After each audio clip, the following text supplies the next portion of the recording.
Selamat pagi Bapak Ibu sekalian dan adik-adik para pejuang iman. Salam kenal, nama saya Pipit. Pagi hari ini bersyukur pada Tuhan kita boleh bersama-sama merayakan Natal. Tema pagi hari ini adalah sambutlah Dia. Pertanyaannya, kenapa harus sambut? Ini akan kita renungkan. Karena itu, sebelum kita berdoa, saya mau mengajak kita untuk membaca dari dua perikop, Yesaya 9 ayat 1 dan Lukas 2 ayat 11.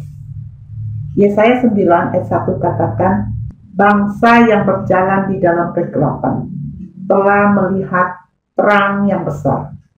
Mereka yang diam di negeri kekelaman, atasnya terang telah bersinar.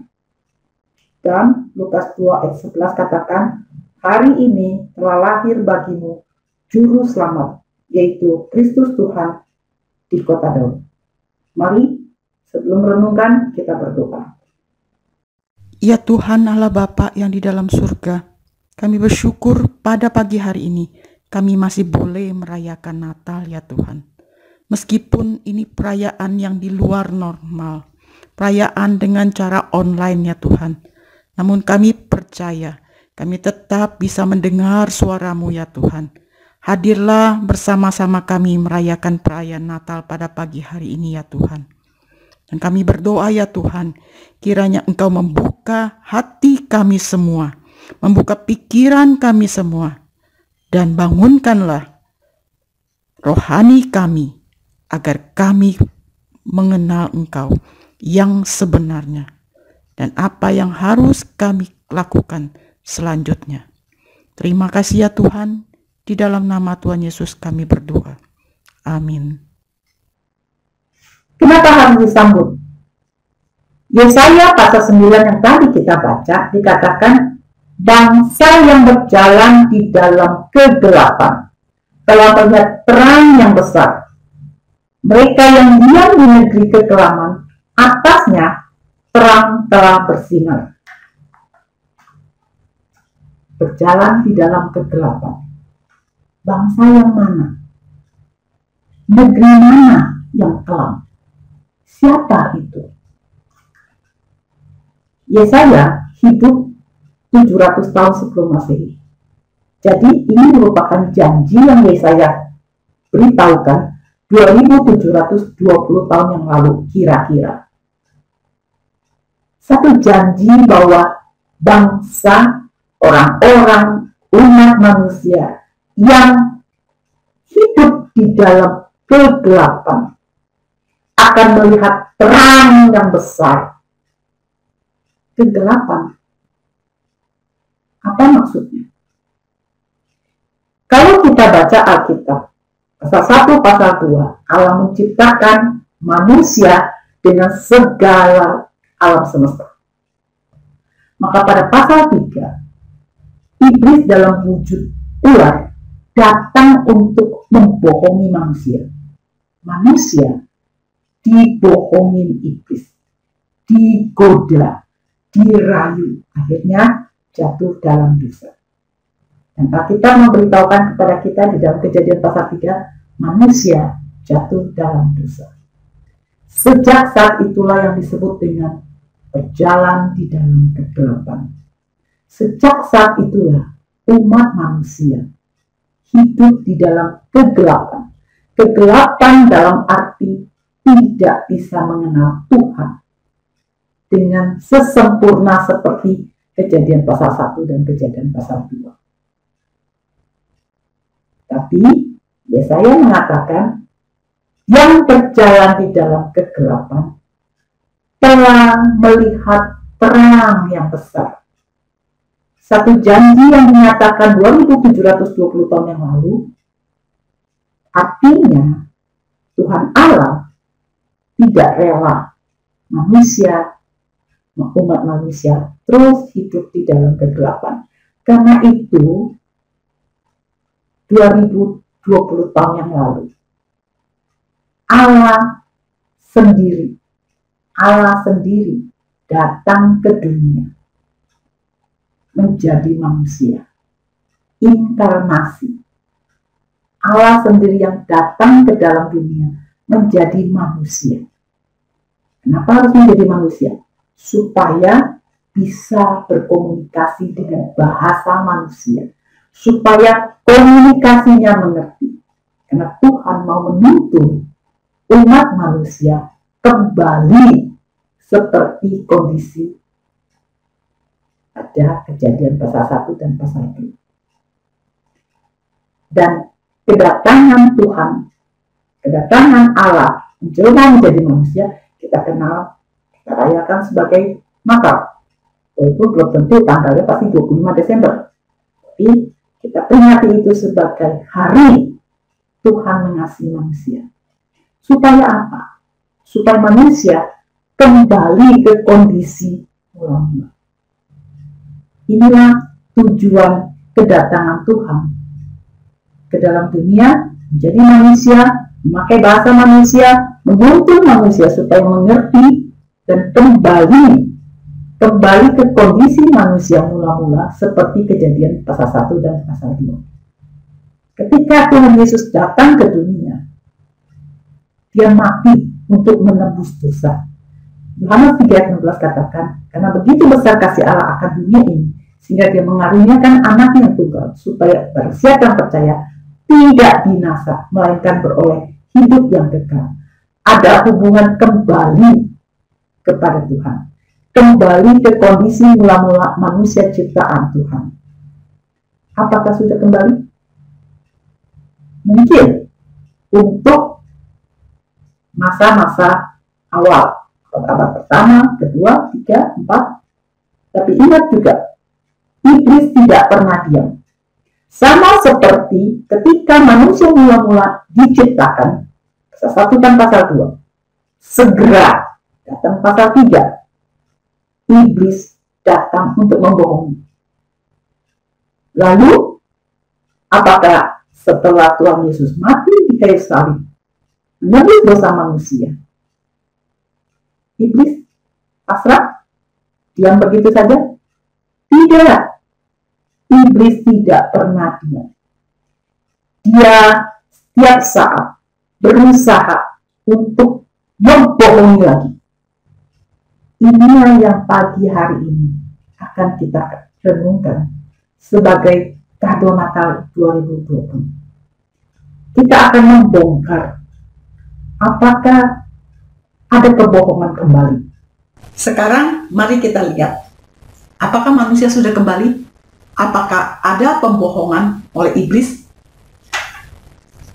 1 Petrus 5 ayat 8 katakan, sadarlah dan berjaga-jagalah.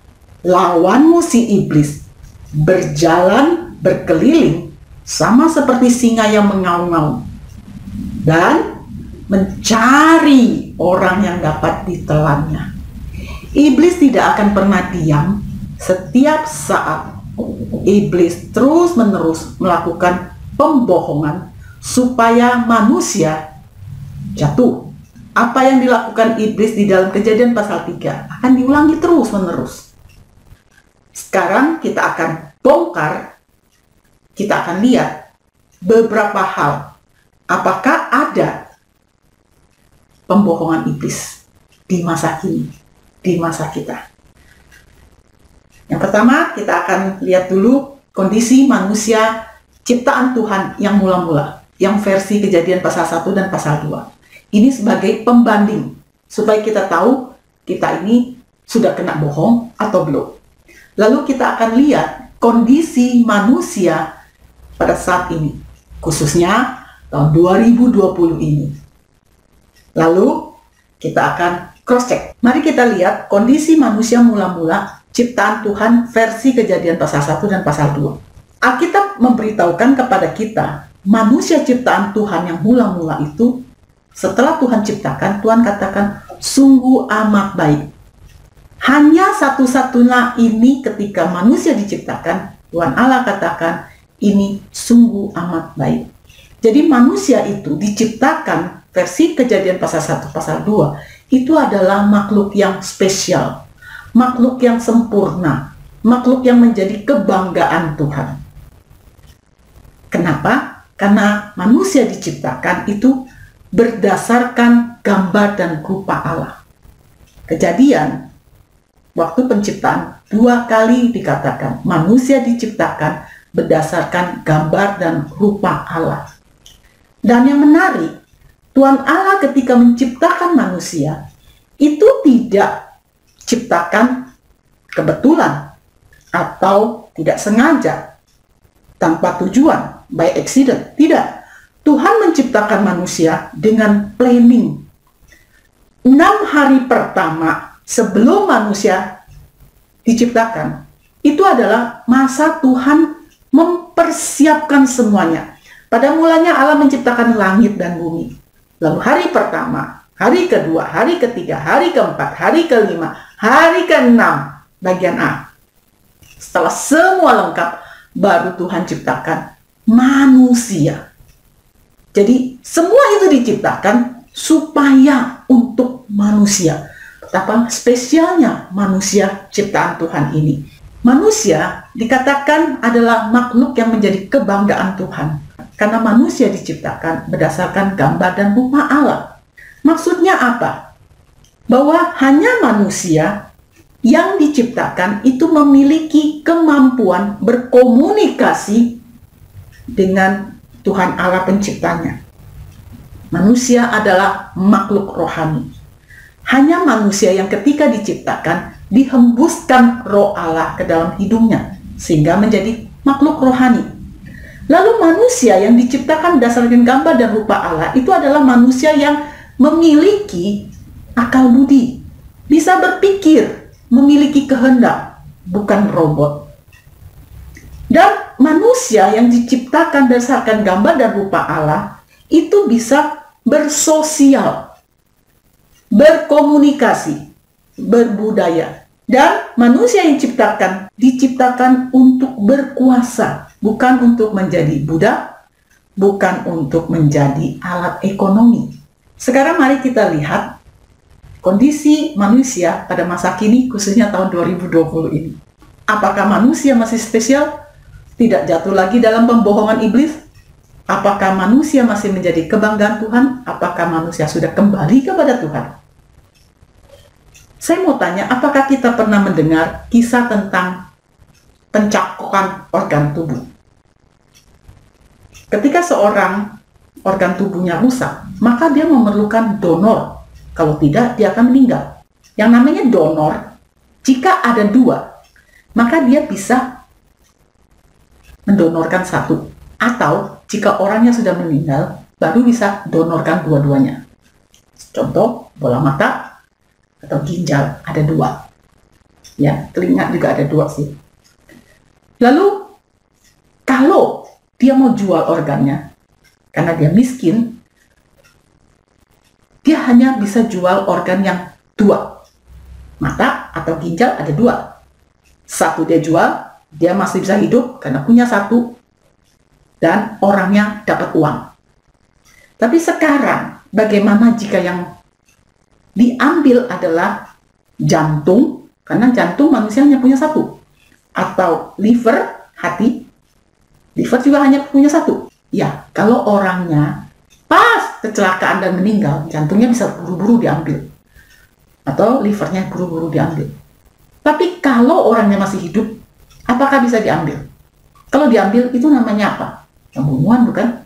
30 tahun yang lalu, praktek ini sudah dilakukan. Orang-orang dari kelompok penyembah agama, baik itu Kristen bawah tanah, atau Islam, atau dari kepercayaan Falun Gong, di China, mereka ditangkap. Dan mereka dimasukkan ke dalam penjara. Lalu, apa yang terjadi dengan nasib mereka? Kalau misalnya ada orang kaya,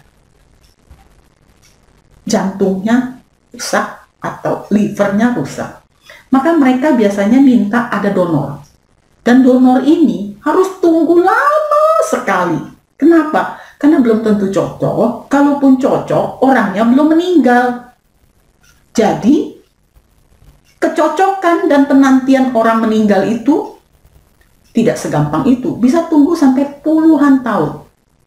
Tapi di China, kita kalau butuh jantung atau butuh liver, hati, tinggal datang ke sana, tidak usah tunggu sampai 1 minggu.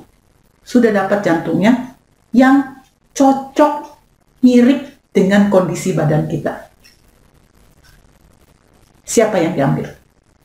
Orang yang masih hidup, orang-orang yang ada di dalam penjara itu.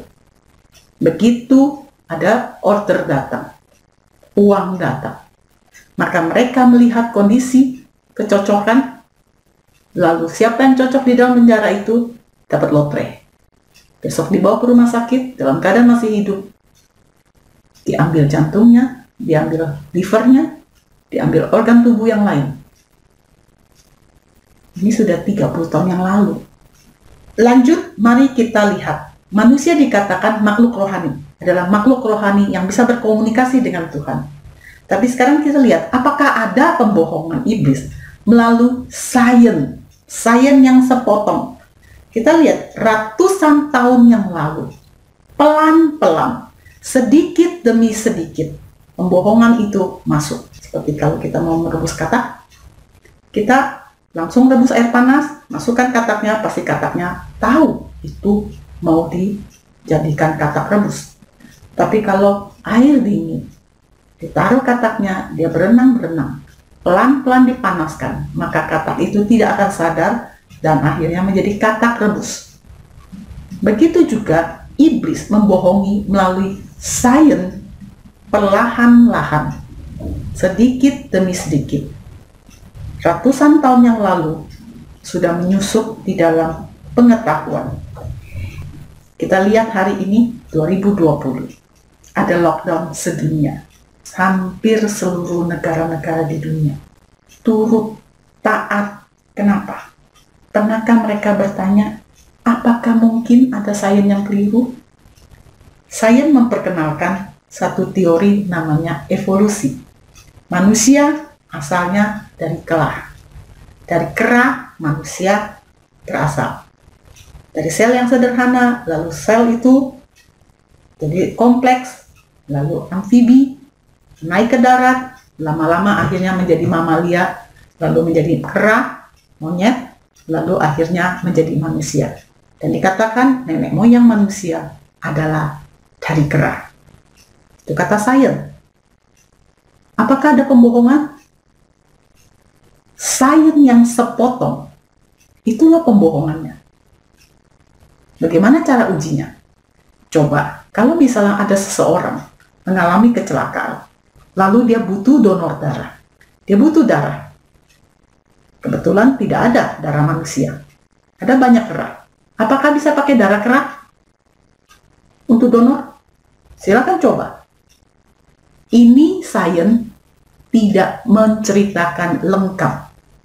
Sains hanya menyajikan sepotong untuk memanipulasi. Ini adalah triknya iblis.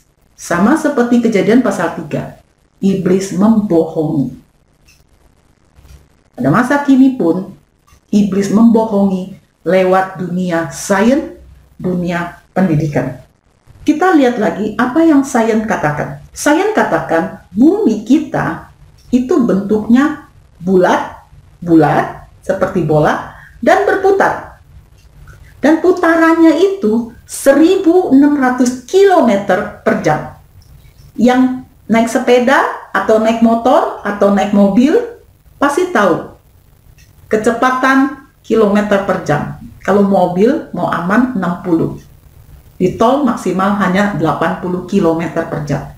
Ini bumi kita berputar 1.600 km per jam. Pernah rasa goyang? Saya juga katakan bumi bukan pusat, tetapi bumi mengelilingi matahari. Dan saya juga katakan bulan bentuknya juga bola, berputar, dan tidak bersinar. Lalu saya juga mengatakan jarak bumi ke bulan itu sekitar 384.000 km. Jarak Jakarta ke Surabaya berapa ya? Nah, bandingkan saja. Lalu, jarak bumi ke matahari ini yang spektakuler, 150 juta kilometer. Siapa yang ukur? Dan umur. Berapa umur matahari? Katanya umur matahari karena sudah tua, tinggal 5 miliar lagi. Ya, setelah itu akan mati. Lalu umur bintang ada yang sampai miliaran tahun dan triliunan tahun. Sekarang mari kita lihat apa kata Alkitab. Alkitab katakan, bumi adalah pusat. Pada mulanya Allah menciptakan langit dan bumi. Dan kapan matahari? Hari keempat. Pada hari keempat Allah menciptakan benda-benda penerang, yaitu ada matahari yang menguasai siang dan bulan yang menguasai malam. Benda-benda penerang itu sebagai tanda musim. Jadi, matahari itu bisa bersinar, bulan juga bisa bersinar karena dia benda penerang. Tapi saya katakan, bulan tidak bersinar. Dia hanya pantulan. Bukan begitu kata Alkitab. Lalu Alkitab juga mengatakan ada ujung bumi. Beritakan Injil sampai ke ujung bumi. Ada ujung bumi. Kalau bumi berbentuk bola bulat, di mana ujungnya? Mana yang kita percaya? Saya mau mengajak kita untuk menjadi pengamat amatir. Ya. Kita pakai hikmat akal budi, warisan dari gambar rupa Allah untuk mengamati. Katanya bumi berbentuk bola dan berputar 1.600 km per jam. Saya mau tanya, siapa yang merasakan goyangannya?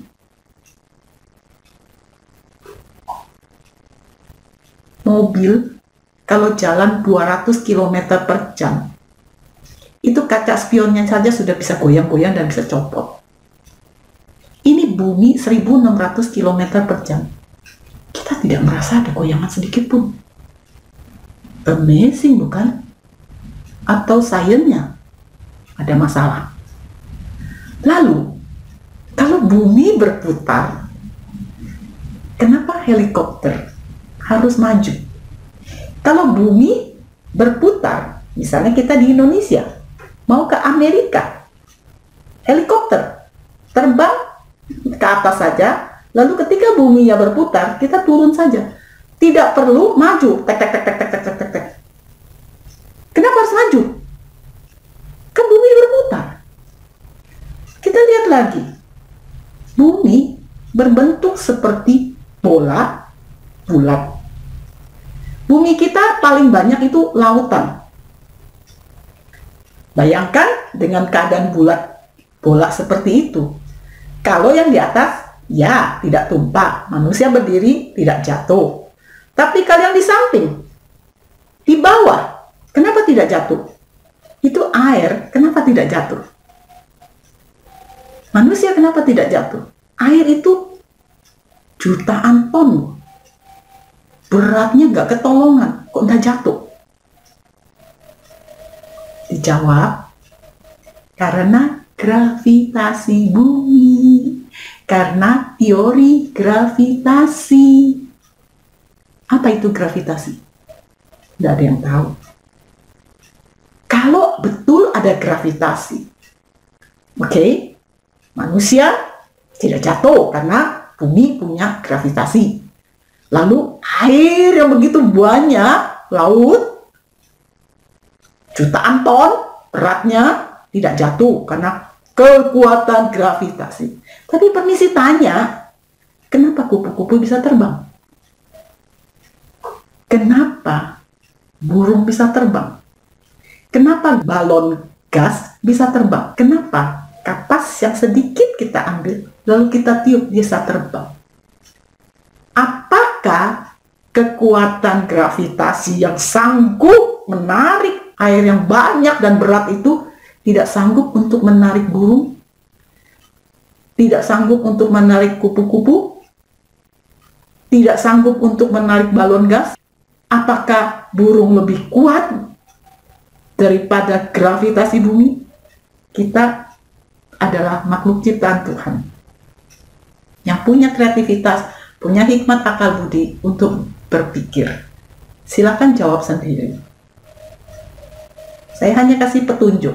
Pernah lihat di SMA pasti sudah tahu. Kita sediakan 3 wadah air.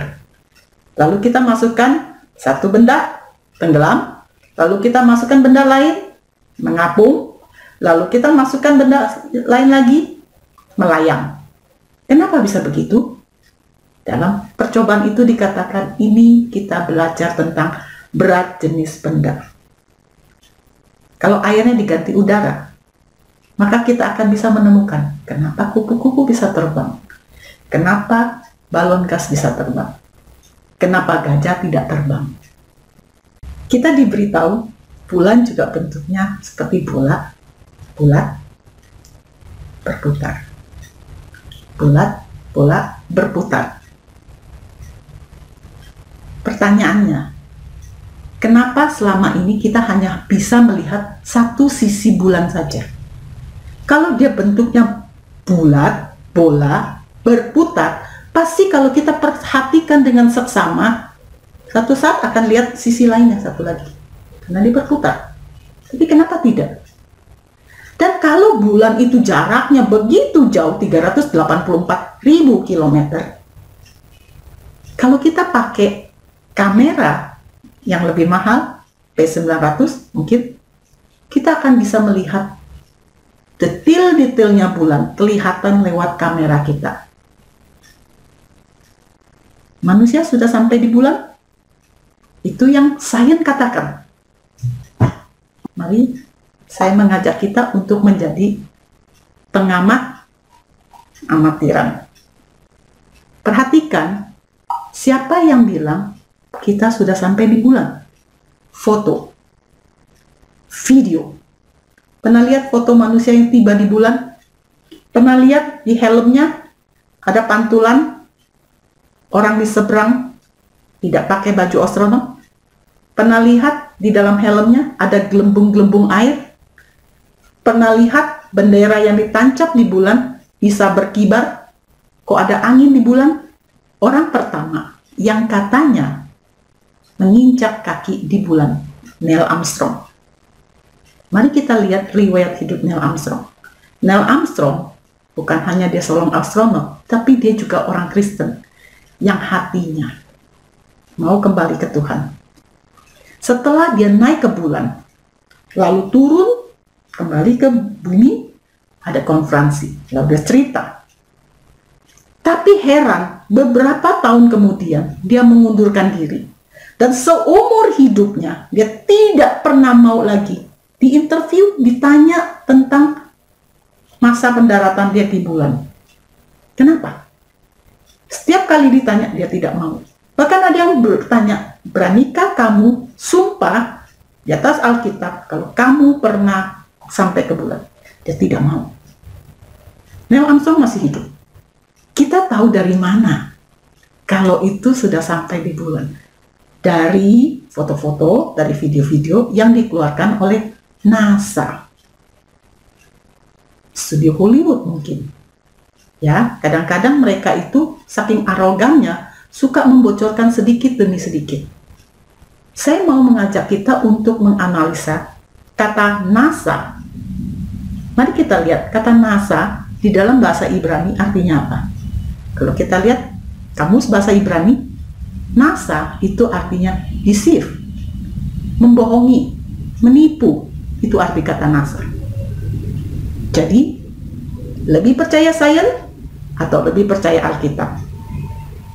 Iblis membohongi manusia sedikit demi sedikit melalui sains yang tidak menceritakan jujur, lengkap, transparan, menutupi kebenaran, memaparkan sebagian, sehingga membuat manusia seolah-olah tidak spesial dan manusia bukan makhluk rohani lagi. Sains katakan Tuhan itu tidak ada. Kalaupun ada, Tuhan itu sudah tua, sudah mati, dan mungkin sudah tidak peduli. So, jadi kita tidak spesial lagi. Kita ini kecil di tengah-tengah alam semesta yang begitu besar. penduduk dunia setelah ratusan tahun dunia pendidikan disusupi oleh kebohongan iblis. Maka kita lihat bagaimana penduduk dunia. Sebagian beragama. Mau agama aja, pokoknya sebagian beragama. Kristen sebagian kecil malah sekarang. Lalu sebagian lagi ateis. Lalu sebagian lagi percaya pada diri sendiri. Tidak percaya Tuhan. Lebih percaya kemampuan diri. Apa yang saya mau, saya lakukan. Minta sama Tuhan, tidak dapat. Lalu sebagian lagi bingung. Saking bingungnya, ya percayalah semua. Semua ada rohnya, semua ada jiwanya, semua disembah, semua dipercaya, semua ditakutin, semua dipuja. Sekarang kita cross check. Bagaimana dengan yang beragama, khususnya yang beragama Kristen, yang seharusnya Tuhan Yesus sudah datang 2000 tahun yang lalu, mati, ganti dosa kita, ditebus supaya kita kembali ke Tuhan. Kita tanya, Yohanes 3 pasal 16 katakan, karena begitu besar kasih Allah akan dunia ini sehingga dikaruniakan anak yang tunggal supaya kita tidak binasa, melainkan beroleh hidup yang kekal. Lalu kita tanya, apa itu hidup yang kekal? Kalau kita tanyakan itu, maka sebagian akan katakan, oh, itu hidup yang bahagia, hidup yang kekal selamanya, hidup di surga nanti, ya tidak ada air mata, tidak ada penyakit, tidak ada susah, ya hidup bersama Tuhan. Mungkin hanya sebagian kecil yang bisa menjawab, hidup yang kekal adalah sesuai dengan Yohanes 17 ayat 3. Ada definisinya. Inilah hidup yang kekal itu, yaitu bahwa mereka mengenal, kata kerjanya mengenal, terus menerus belajar Alkitab untuk mengenal Tuhan. Kita tanya lagi, ketika ada orang yang katanya sudah Kristen, melihat ketidakadilan, melihat ketidakjujuran, apa reaksinya? Sebagian besar mungkin hanya bilang, ya kita hanya bisa doakan saja. No action. Ini sudah seizin Tuhan. Tuhan membiarkan ini harus terjadi. Bagaimana dengan doa yang Tuhan Yesus ajarkan? Dengan bahasa manusia, Tuhan Yesus ajarkan doa Bapa kami. Bapa kami yang di surga, dikuduskanlah namamu, datanglah kerajaanmu, jadilah kehendakmu di bumi seperti di surga. Di bumi seperti di surga. Bukan jadilah kehendakmu di surga, tapi di bumi. Bumi yang mana? Bumi yang ditempatin kapan oleh siapa? Kehendak Tuhan jadi di bumi. Melalui siapa? Kalau semuanya no action, hanya berdoa, tok. Kalau semuanya no action, kehendak Tuhan, kerajaan Tuhan di bumi kapan nyata? Tidak heran kalau kita lihat agenda institusi kekristenan, umumnya hanya berputar-putar dalam lingkaran. Natal, Paskah, Pentakosta, Tuhan Yesus naik ke surga, bye-bye, Natal lagi, Paskah lagi, Pentakosta lagi, Tuhan Yesus naik ke surga lagi, bye-bye, begitu lagi, terus-menerus dalam lingkaran. Ya, kadang ada sisipan, ada bulan penginjilan, bulan musik, ada bulan doa, bulan ini, bulan itu.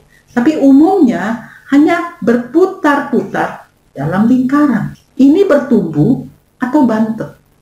Apakah manusia spesial? Kita lihat tahun 2020 ini. Hanya virus kecil yang ukuran nano.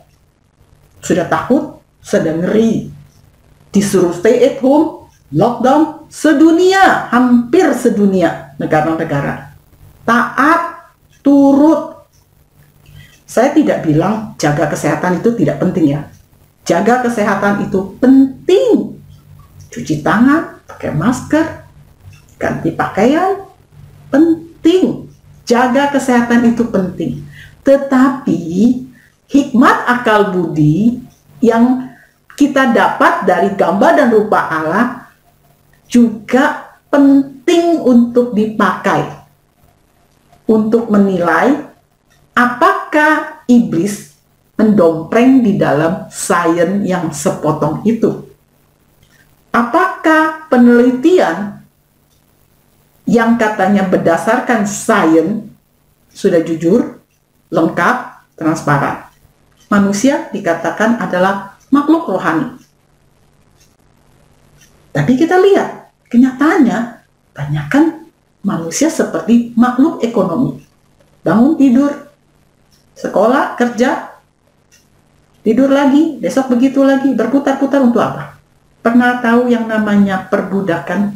Itu dulu ada perbudakan, lalu oleh Presiden Abraham Lincoln dihapuskan, setelah itu tidak ada lagi perbudakan. Tapi apakah benar masa kini tidak ada perbudakan?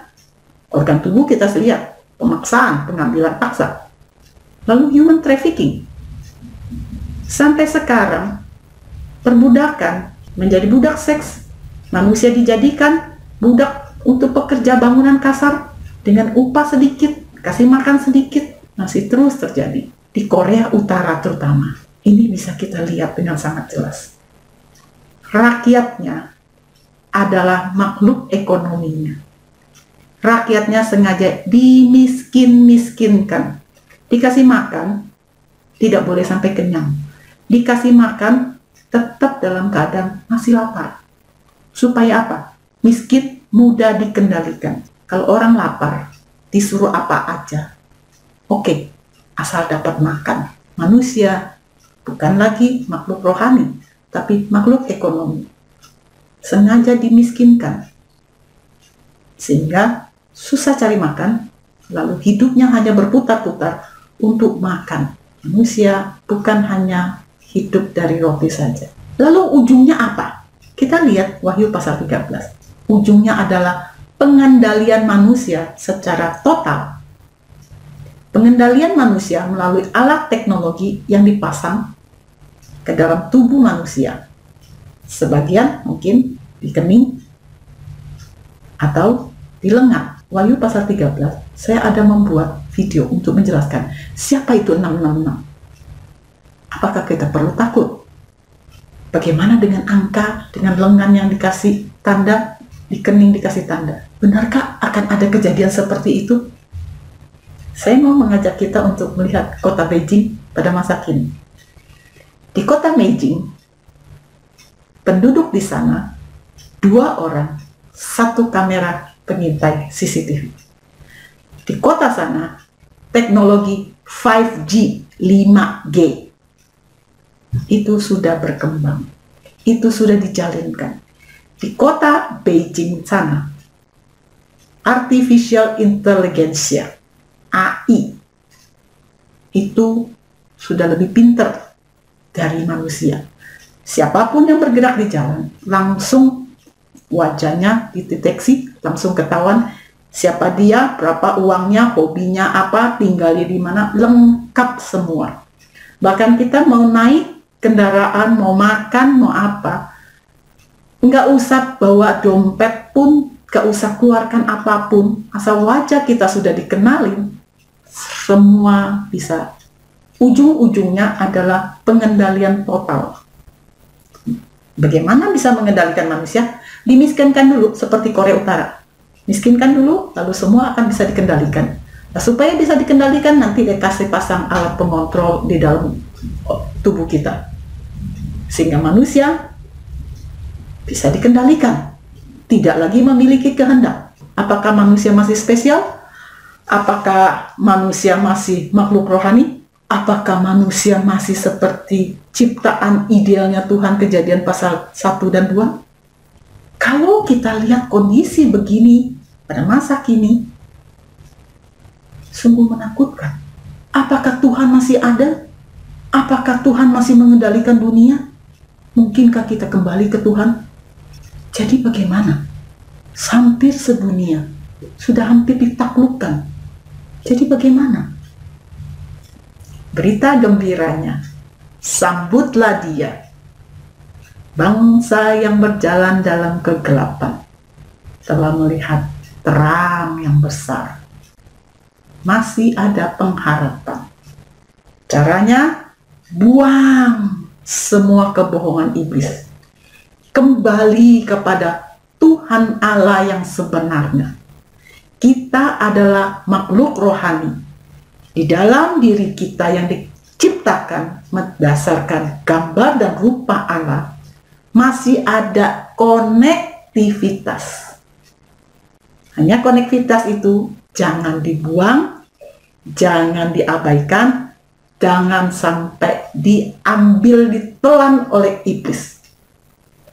Kita masih bisa kembali kepada Tuhan Allah yang hidup, Tuhan Allah yang benar, Tuhan Allah yang 2020 tahun yang lalu pernah datang untuk khusus menyelamatkan kita. Buang semua kebohongan, kembali kepada Tuhan. Tuhan itu tidak jauh. Dia itu dekat, dan saat ini saya sedang berbicara, Bapak, Ibu, dan adik-adik pejuang iman juga sedang mendengarkan. Tuhan pun saat ini hadir bersama kita.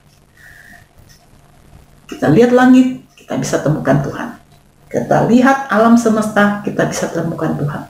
Bahkan kita berdiam pun di dalam pikiran kita, di dalam hati kita, kita juga bisa menemukan ada Tuhan berbicara, Tuhan hadir. Masalahnya, maukah kita kembali kepada Tuhan? Maukah kita menyambut Dia yang memberi pengharapan? Maukah kita kembali kepada Tuhan Allah yang hidup, Tuhan yang sebenarnya, the real God? Ada satu presiden yang pada waktu PBB melalui WHO-nya mengumumkan pandemi, dia berani menentang, minta pembuktian sains secara lengkap.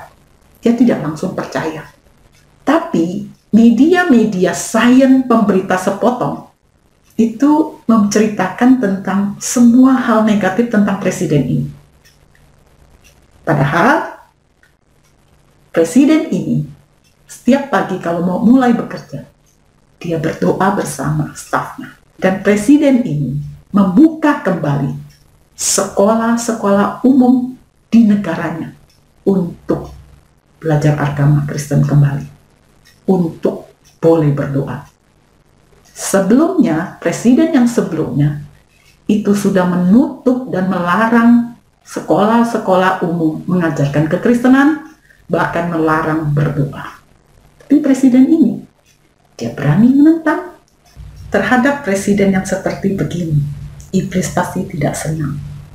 Dan tahun 2020 terjadi pemilihan presiden kembali. Dan iblis memakai media-media penerbit sains sepotong itu menceritakan semua hal negatif supaya presiden ini tidak terpilih kembali, mempengaruhi pemikiran melalui pembohongan publik supaya tidak terpilih. Tapi rakyat, karena yang dekat dengan Tuhan, memilih dia. Akibatnya, iblis memakai orang-orang yang mau menjadi alat pemberita pembohongnya, melakukan kebohongan, kecurangan dalam pemilihan umum. Mereka merancang, mereka merapatkan, mereka berunding, mereka menyuap, mereka membayar semua lapisan orang-orang yang terlibat di dalam pemilihan umum itu. Kecurangan ini dilakukan supaya tidak ada seorang pun yang tahu. Jaksa sudah terbeli, gubernur sudah terbeli, para petugas sudah terbeli. Apa yang bisa dilakukan orang-orang yang berharap kepada Tuhan? Apakah Tuhan sudah tua? Tuhan sudah mati? Tuhan tidak peduli? Tuhan tidak hidup? Apakah jeritan doa orang-orang yang mengenal Tuhan tidak didengar Tuhan? Ada satu kejadian. Kecurangan itu dilakukan di sebuah kota kecil, di county. Mereka meminjam tempat State Farm. Mereka karena meminjam tempat itu, mereka tidak tahu kalau di tempat itu ada CCTV kamera. Mereka sudah rancang rapi, hitung-hitung, lalu tiba-tiba petugasnya berkata, sudah, sekarang selesai, stop, pulang, besok baru kita lanjutkan lagi. Semua orang disuruh pulang, tapi ada 4-5 orang petugas tidak pulang. Lalu apa yang mereka lakukan? Mereka pergi ke satu meja yang tertutup dengan kain hitam. Di dalamnya dikeluarkan koper-koper berisi kertas suara, lalu dimasukkan ke mesin penghitung. Supaya apa? Supaya presiden yang cinta Tuhan tidak terpilih. Tapi Tuhan ada. Dia hidup, dia hadir, dan dia akan memberikan pengharapan. Tidak peduli sedunia mungkin mau melakukan kecurangan. Tapi kalau kehendak Tuhan, maka akan terbongkar. Sama seperti curangan di kota kecil itu. Mereka berpikir sedunia tidak mengetahui kecurangan mereka, tapi mereka tidak sadar. CCTV yang ada di sana membongkar, membuka, memperlihatkan ke seluruh dunia. Ini artinya apa? Tuhan hadir, Tuhan masih bekerja, Tuhan hidup. Ada pengharapan dalam Tuhan. Maukah kita kembali kepada Dia? Maukah kita sambut Dia? Adik-adik yang saat ini di SMA, engkau adalah pejuang-pejuang iman. Iman ke depan akan lebih sulit karena iblis dia terus-menerus tidak mau membiarkan manusia ciptaan Tuhan kembali kepada Tuhan. Engkau adalah pejuang. Maukah engkau kembali? Maukah engkau menyambut Dia? Mari kita berdoa.